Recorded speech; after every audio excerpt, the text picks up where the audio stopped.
सक्रिय सदस्य की संख्या आई। कल 8 बजे तक 28,899 ऑन रिकॉर्ड कंप्यूटर पर दर्ज हुए।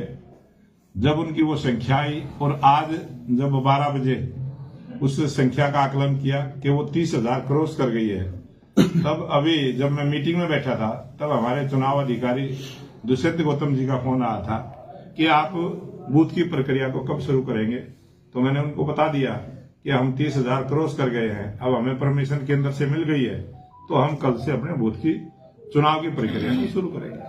बीजेपी सरकार भर्तियों में धांधली नहीं रोक पा रही। ताजा उदाहरण यह दिया कि पीजीटीएमएजी के पेपर में 33% गलत आने के बावजूद सरकार ने रिजल्ट जारी कर दिया। हाईकोर्ट को नोटिस देना पड़ा। सरकार इस तरह की धांधली क्यों रोक पा रही? ये भूपेंद्र हुड्डा जी की पार्टी ने और भूपेंद्र हुड्डा जी ने जो एक भर्ती रोको गैंग बनाया है, उन्होंने अनेक बार ऐसा प्रयास किया है।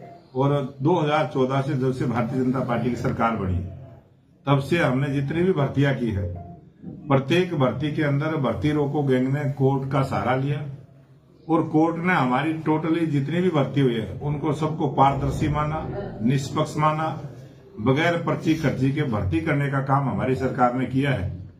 और सर्वोच्च न्यायालय के द्वारा भी अनेक बार ऐसे फैसले आए हैं। न्यायालय भी हमारी सरकार के पक्ष में उसको उचित ठहराते हुए भर्ती करने का काम किया है।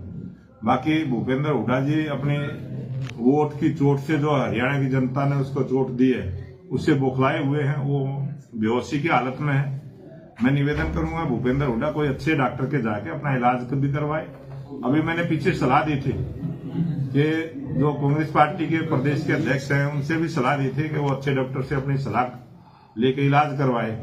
आज कांग्रेस पार्टी पूरी बीमारी की हालत में है, वो अपना इलाज कराएगी तो वो ठीक बयान देने का शुरुआत करेंगे। भारतीय जनता पार्टी एक सिस्टम से चलने वाली पार्टी है, विचार पर चलने वाली पार्टी है, सिद्धांतिक रूप से चलने वाली पार्टी है, सबका साथ, सबका विकास, सबका प्रयास, सबके विश्वास से काम करने वाली पार्टी है।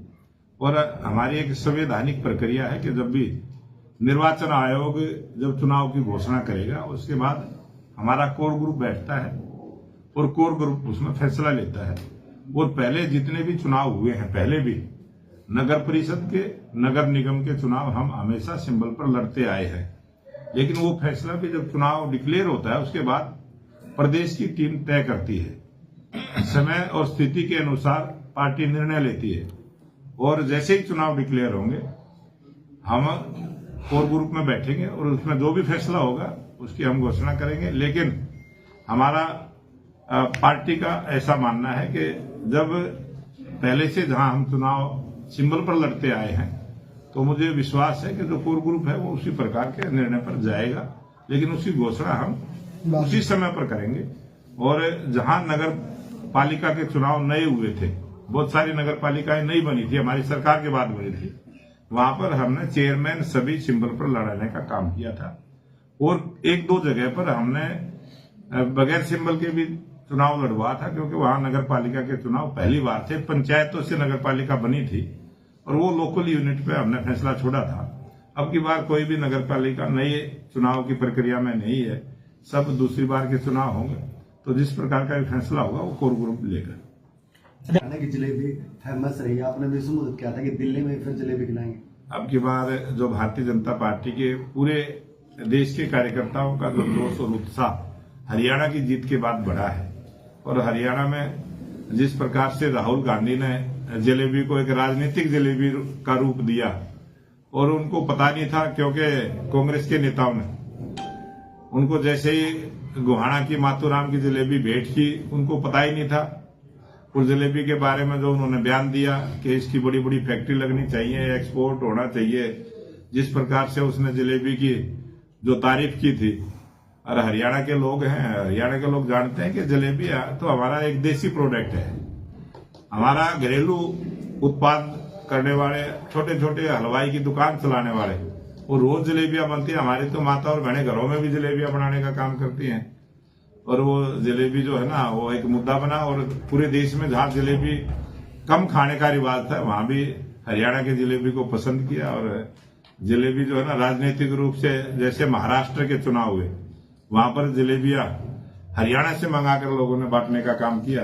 अब दिल्ली में चुनाव है तो भारतीय जनता पार्टी के कार्यकर्ता दिल्ली में भी जलेबियां बांटने का मेहनत करेंगे, परिश्रम करेंगे और दिल्ली में भारतीय जनता पार्टी की स्पष्ट बहुमत की सरकार दिल्ली प्रदेश में बनेगी। अध्यक्ष जी 30 दिन से ज्यादा हो चुके हैं, उसके अनुसार खत्म कराना चाहिए और किसानों की बात मांगनी चाहिए। बिल्कुल 100% मैं निवेदन करूंगा और सर्वोच्च न्यायालय ने जिस प्रकार से किसानों की बात को सीधा सुना है और एक कमेटी भी बनाई है, जो सर्वोच्च न्यायालय के निर्देश में कमेटी बनी है और जिस प्रकार से सर्वोच्च न्यायालय ने आश्वासन दिया है कि वो आके सीधी बात सर्वोच्च न्यायालय में अपनी कहें, मैं किसान नेताओं से भी प्रार्थना करूंगा कि वो अपनी बात को सर्वोच्च न्यायालय के सामने भी रखें, जो कमेटी बनी है उसके सामने भी रखें और बातचीत के माध्यम से, क्योंकि पंजाब की सरकार की जिम्मेवारी बनती है, पंजाब सरकार किसानों के साथ बातचीत करे और जिस प्रकार से हरियाणा सरकार ने 24 फसलें एमएसपी पर खरीदने की गारंटी बनाई है, कानून बनाया है, इस प्रकार से